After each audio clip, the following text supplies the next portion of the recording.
този момент, освен нашата медия, нито една друга медия не намери за необходимо да отдели време на драмата на професор Янко Янков. Трети ден вече се занимаваме с нея. Както ви обещах с нощи, днес нашата камера и Мартин Стоянов бяха в Пирогов, заедно с Николай Колев-Босе, който първи ни информира за зверския побой на тесет на големия български правозащитник професор Янко Янков. Моля вижте какво заснехме днес. Пресичам Алабини между колите и изведнъж се озовах. Просто не разбрах как. Озовах се между колите. Паднал долу и двама души ме ритаха. Как изглеждаха те? Млади хора, около 35 годишни да са максимум, но не са по-млади от 30 годишни. И това виждали ли сте ги тези хора?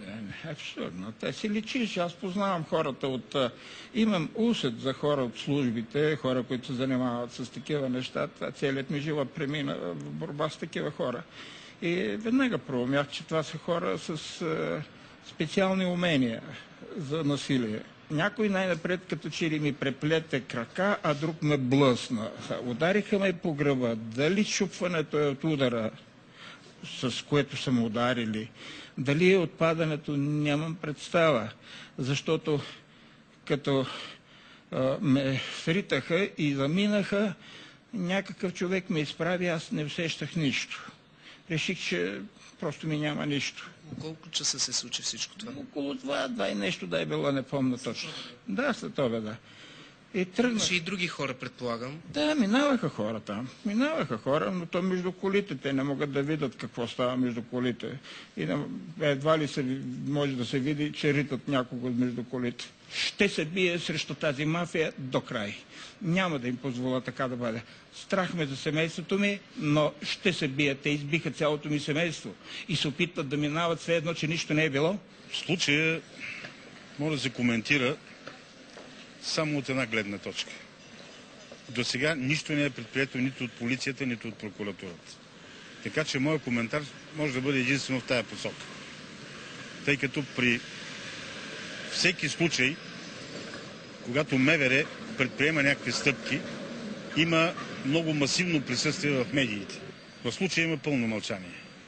И моят коментар не може да бъде по-различен от това, че има явно нежелание от страна на съответните органи, на МВР и на прокуратурата, на службите, да се вземат изобщо със случая.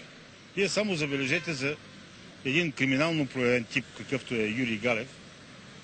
Всяка сутрин, всяка вечер, във всяка една емисия новини, по вестниците се коментира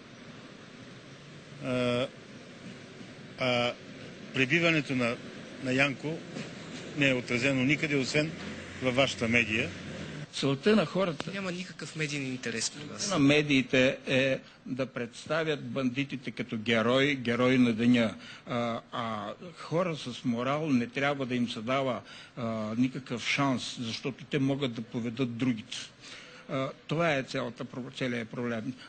Хора с морал, с знание, с умение как да се води борбата срещу мафията, трябва да бъдат унищожавани, за да нямат следовници, да няма млади хора, които да са след тях и всичко да си бъде в кръга на междубандитски